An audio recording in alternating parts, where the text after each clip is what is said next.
What if I told you the single most effective ingredient in every commercial deer mineral on the shelf, the one compound that deer will dig 3-foot holes in the ground to consume, costs less than $1 per application, and you can buy a 50-pound bag of it at Tractor Supply for about $16? It's dicalcium phosphate, dical, a white powder sold as a cattle feed supplement that contains roughly 19 to 23% calcium and 18 to 21% phosphorus in exactly the ratio a white-tailed buck needs to build antlers, not close to the ratio. The ratio. Hardened deer antlers are composed of approximately 22% calcium and 11% phosphorus, according to the University of Missouri Extension. Those are the two most abundant minerals in antler bone, and dicalcium phosphate delivers both of them in a bioavailable form that a deer's digestive system can absorb immediately.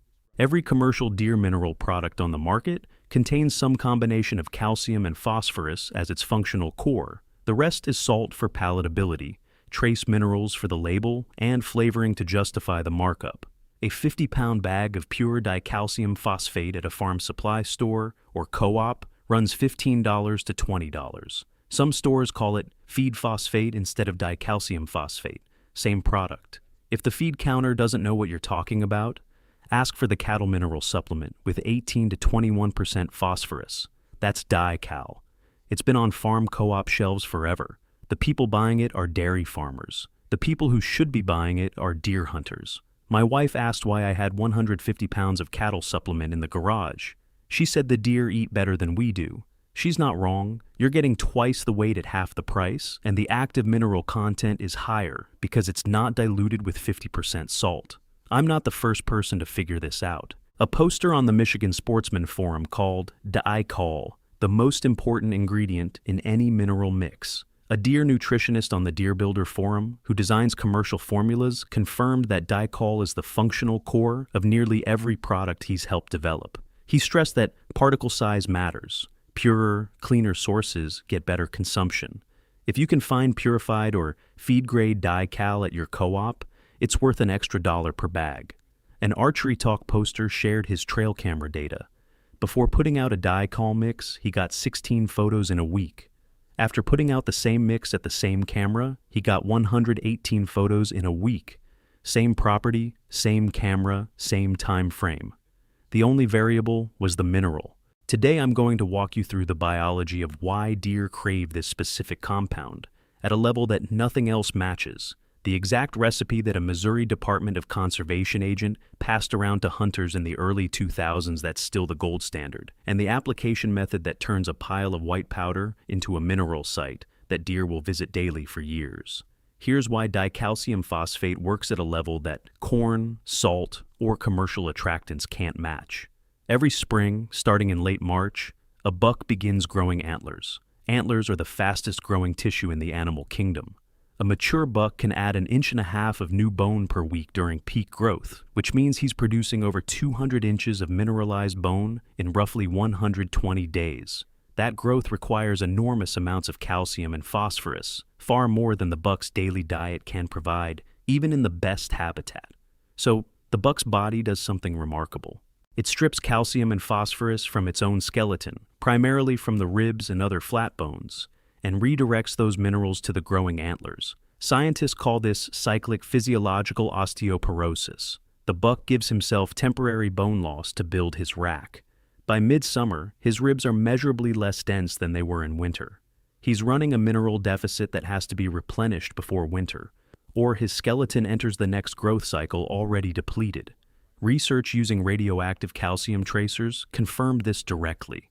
Scientists injected labeled calcium into deer skeletons before antler growth, and weeks later found that same calcium in the growing antlers. This isn't theory. It's been tracked at the molecular level. This is why bucks hit mineral sites hardest from April through August. They're not visiting your mineral lick because it tastes good. They're visiting because their skeleton is screaming for calcium and phosphorus to replace what the antlers took.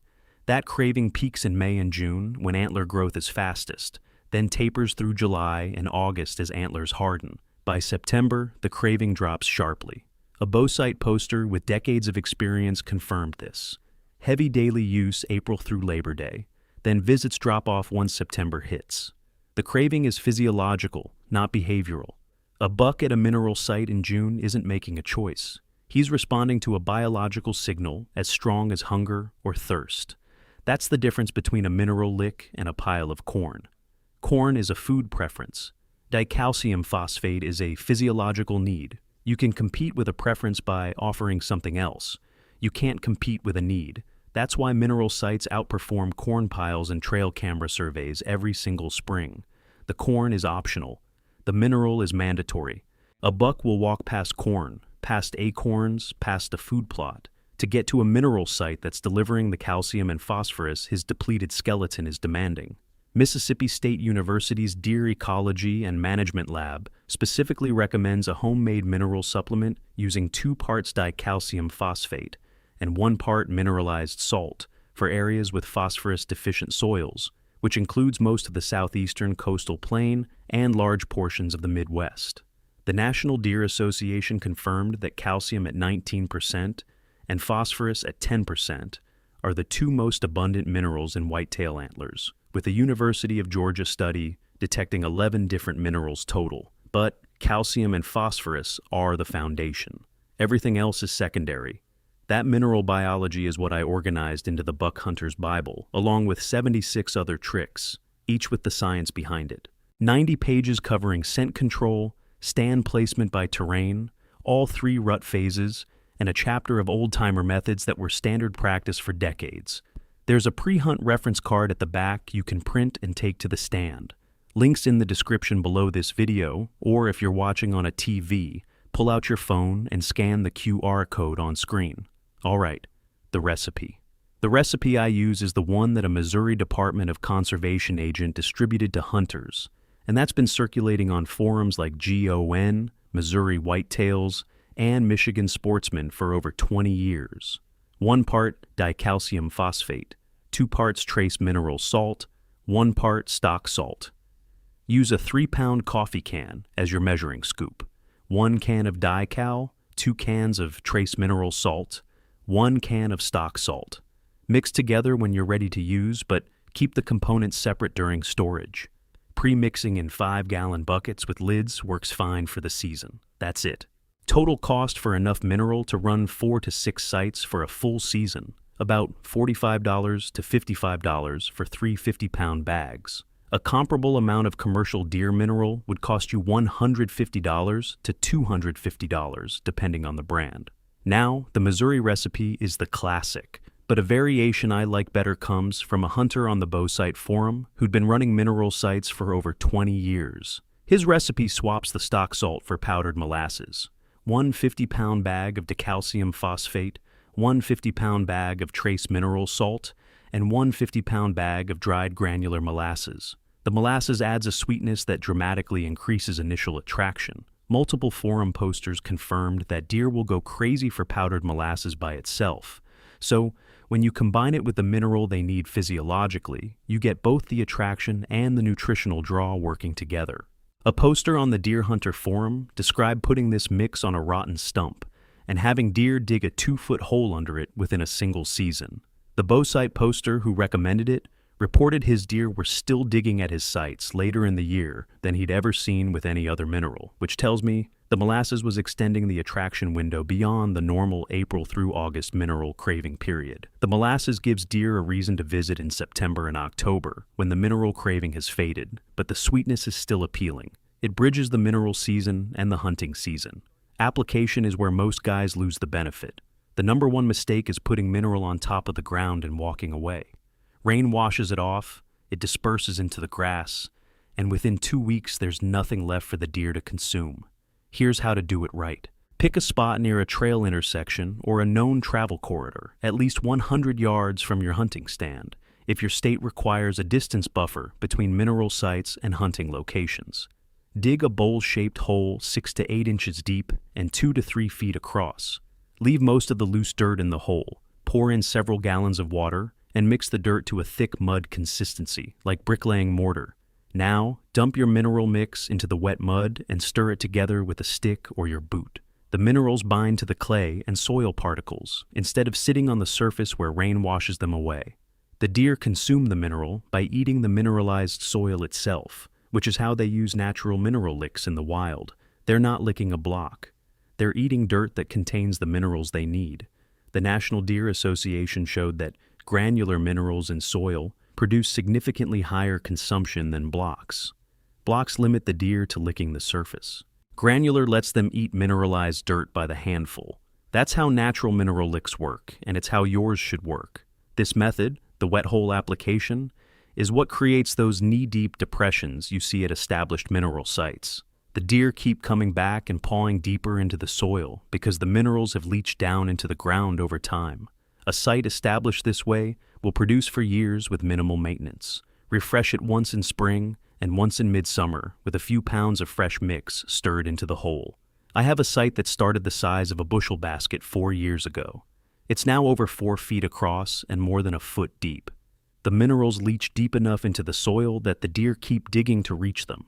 That's the advantage of the wet hole method over surface application. Once the minerals bind to the clay, rain doesn't wash them away. They migrate downward, and the deer follow them down. A poster on the Pensacola Fishing Forum described watching deer stick their hooves into the mineral mud and then lick their hooves repeatedly. That's consumption behavior. They're getting the mineral through the soil, not off the surface. If you want to supercharge the initial attraction, place a standard salt block in the center of the hole, slightly pressed into the mineral mud. The salt draws them in the first week. The dicalcium phosphate keeps them coming back for months because it's addressing the physiological need that salt alone doesn't touch. A deer nutritionist on the Deer Builder Forum emphasized that salt regulates intake, meaning the deer eat more mineral when salt is present because it makes the mix palatable, but salt alone provides almost zero benefit for antler growth or herd health. The dical is doing the actual work. The salt is just the delivery vehicle. A Missouri whitetails poster said his deer wouldn't touch straight salt blocks for more than a few visits, but once he added dical, the deer dug the hole 3 feet deep within 2 seasons. The dical creates repeat visits. The salt gets them there the first time. Now here's the part that matters most, and the reason I need to be completely upfront before you drive to Tractor Supply. Dicalcium phosphate placed on the ground as a mineral lick is legally classified as bait or feed in many states, and you cannot hunt over it or near it during season in those states. Deer baiting is fully banned in Colorado, Illinois, Indiana, Iowa, Minnesota, Missouri, Montana, Nebraska, and South Dakota. In those 9 states, you cannot place any food, mineral, or attractant substance and hunt over it, period. In Michigan and Wisconsin, baiting is banned in counties with confirmed chronic wasting disease, which covers the entire lower peninsula of Michigan and an expanding number of counties in Wisconsin. Virginia banned mineral licks in over 40 counties. In many other states, minerals and salt are legal on private land, but illegal on all public land.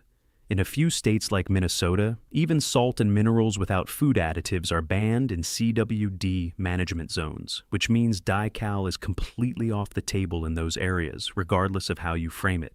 The CWD connection is real. When deer congregate at mineral sites, they deposit saliva, urine, and nasal secretions in the soil, and CWD prions can remain infectious in soil for at least 2 years, according to the National Deer Association. Mineral sites concentrate deer contact at a single point, which is exactly the transmission pathway that wildlife agencies are trying to disrupt. Whether the bans are effective at slowing CWD is a debate that's far from settled, but the bans themselves are real and enforced. I'm not going to tell you to ignore that. I use mineral sites on my private land in states where it's legal, and I do not hunt over them during season, where the law requires a distance buffer or a removal period. Where it's legal to hunt near them, I still keep my stand at least 75 yards from the mineral site, because I don't want the deer associating the site with danger. Check your state regulations before you put anything in the ground. I can't stress this enough. Whether mineral sites actually accelerate CWD is still debated. Texas, the heaviest baiting state, doesn't have the worst CWD spread. But the regulations aren't debatable. Legal is legal. Illegal is a confiscated rifle and revoked hunting privileges. This is not optional advice. Hunters have had firearms confiscated and hunting privileges revoked for baiting violations. 2 minutes on your state wildlife agency's website tells you exactly what's legal on your property. Where it is legal, the camera survey benefit alone is worth the $15 bag of dical. A mineral site with a trail camera gives you the most complete inventory of bucks on your property that any method can produce. Bucks in velvet visit mineral sites repeatedly from May through August, and a high-angle trail camera at the site will photograph every buck in the area within 2 to 3 weeks. You get rack configuration, body size, estimated age, and travel patterns, all from one $15 bag of powder and a camera you already own. I run 3 mineral sites on my property specifically for summer inventory, and the data from those cameras is what determines where I hang stands in October. By August, I know every buck on the property by his rack, I know his approximate age by his body, and I know which direction he approaches from, which tells me where he beds and where to set up in the fall.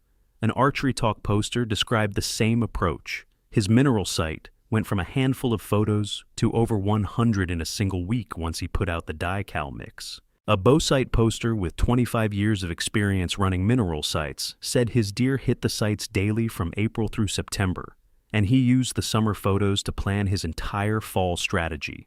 The camera data is the real return on investment, not the antler growth. The National Deer Association reviewed the research on mineral supplementation and antler growth and concluded that age and nutrition are far more important factors than mineral supplements. A Penn State study found differences in yearling antler development between supplemented and unsupplemented groups, but by age 2.5, those differences disappeared. An Auburn University study found no measurable difference at all. I'm not going to oversell this. Dical won't turn a spike into a 10-pointer. What it will do is give you the best trail camera survey tool available, keep deer visiting a consistent location on your property all summer, bring does and fawns to the site because lactating does need calcium for milk production, the same way bucks need it for antlers, and provide a mineral source that supports overall herd health in areas where the soil is naturally deficient. The antler growth benefit is possible, but unproven at the individual level. The attraction and inventory benefits are proven and immediate.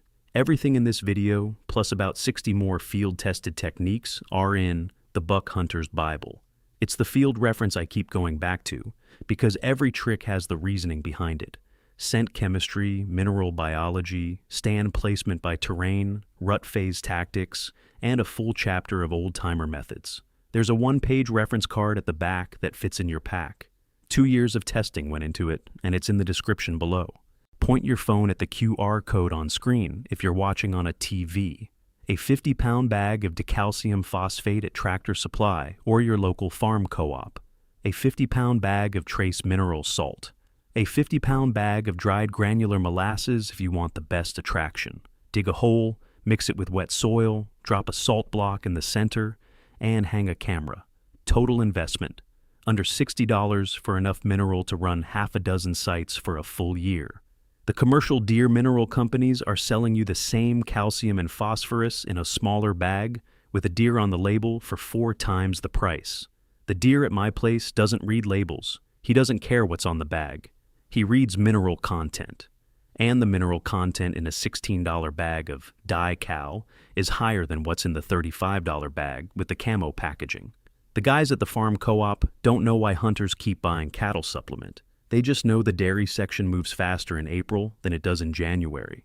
Now you know why. And the buck that walks in at 4 p.m. in late July with that velvet rack you've been watching all summer, he's not there for the salt. He's there because his ribs are thin, his antlers are heavy, and his body found the one spot where the ground gives back what the rack took. That's biology. Less than $1.